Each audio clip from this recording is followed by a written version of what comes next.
पावसातील श्रद्धेची वाट ही आपली मालिका सुरू होती गेल्या 15 दिवसांपासून आणि आपण कवितेंमधनं वारीचा प्रवास करत होतो.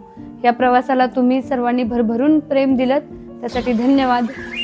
काल आपण इंद्रायणी तिरी स्नान केली आणि खरंच अक्षरशः त्या इंद्रायणी तिरीची जी कविता मी लिहित होते त्यामधनं मी स्वतः न्हाऊन गेल्यासारखं वाटलं मला त्या निर्मळ शीतल जलामधनं. आणि आज आपण पोहोचलोय पांडुरंगाच्या पहिल्या पायरीजवळ. पांडुरंगाच्या गर्भगृहामध्ये आपण जाणार आहोत आणि तिथे भक्त आणि पांडुरंग यामध्ये काय संवाद होतोय किंवा त्या भक्ताला काय जाणवतंय हे मी माझ्या कवितेतनं मांडण्याचा प्रयत्न केलाय. आपण अनुभवूयात. वारीचा तो परमोच्च क्षण. पहिल्या पायरीचा स्पर्श होताच थबकला काळ त्या क्षणी. पहिल्या पायरीचा स्पर्श होताच थबकला काळ त्या क्षणी. कित्येक जन्मांची ओढ जणू विसावली तुझ्या चरणी. आणि वारी करून इथे पोहोचल्यानंतर त्या भक्ताला असं वाटतं, त्याला असं जाणवतं, चालत होते पावले पुढे मन मात्र तुझ्याकडे धावत होतं. चालत होती पावले पुढे मन मात्र तुझ्याकडे धावत होतं. वारी तर देहाने केली मन तुझ्यातच विरघळलं होतं. उंबरठ्यावर येता क्षणी थरथरले अंतरीचे प्राण. उंबरठ्यावर येता क्षणी थरथरले अंतरीचे प्राण. डोळ्यात दाटली वर्षांची आस ओठी उमटले फक्त तुझे नाव. ही कोणती अनुभूती हा कोणता साक्षात्कार. विठ्ठला रे ही कोणती अनुभूती हा कोणता साक्षात्कार. ही भेट होती की होता मोक्ष क्षण हरपला अंतरीचा भार. आणि आपण विठ्ठलाला माऊली म्हणतो. लेकराच्या मनाची तळमळ तगमग सारं सारं काही न बोलता त्या आईला उमगतं म्हणून आपण विठुरायाला माऊली म्हणतो. आईच्या उदरातील गर्भशांतता, आईच्या उदरातील जी गर्भशांतता तीच तुझ्या गर्भगृही अनुभवली. आईच्या उदरातील गर्भशांतता तीच तुझ्या गर्भगृही अनुभवली. माहेरची उब जशी तुझ्या चरणी मी अनुभवली. तुझ्याकडे पाहताच कळून आले शोध कधीच थांबला होता. तुझ्याकडे पाहताच कळून आले शोध कधीच थांबला होता. वारीत माझ्या बरोबर प्रत्येक पावलात तूच चालत होता. पायांवरील फोड आठवेना उन्हाचा तापही सरून गेला. पायांवरील फोड आठवेना पावसा उन्हाचा तापही सरून गेला.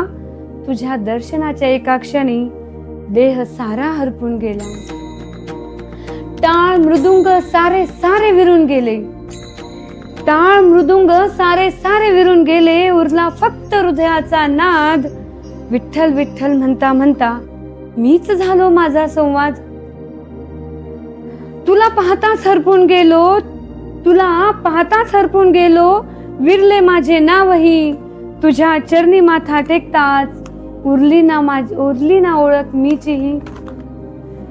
किती मागावे काय मागावे काही काहीच ओठांवर आले नाही. विठ्ठला किती मागावे काय मागावे काही काहीच ओठांवर आले नाही. तुझ्या त्या दर्शनाच्या क्षणी अंतरी वासनाच उरली नाही. अश्रूंनाही आता शब्द फुटले. अश्रूंनाही आता शब्द फुटले. ओठ मात्र निशब्द झाले. तुझ्या दर्शनाच्या त्या क्षणी अश्रूच अभंग गाऊ लागले. मग जाणवलं गर्भगृहात मी देव पाहिला नाही. तू प्रत्येक श्वासांमध्ये होतास.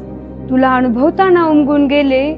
तू माझ्या आधीच माझ्यात होतास.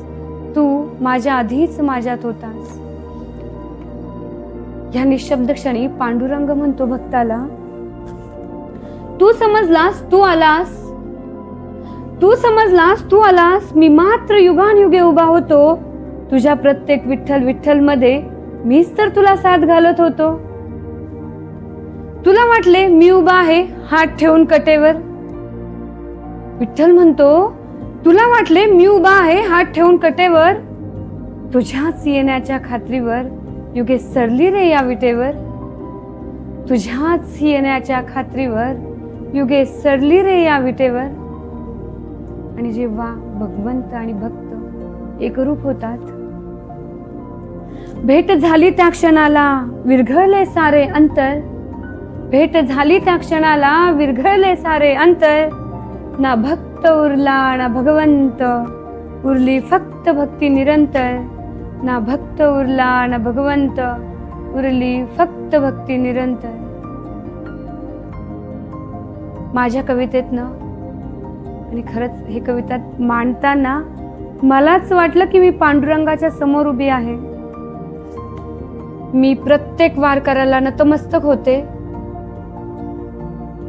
धन्यवाद. माझ्या कविता रूपी पांडुरंगाची भेट तुम्हाला आवडली असेल तर या चॅनलला सबस्क्राईब करा. धन्यवाद.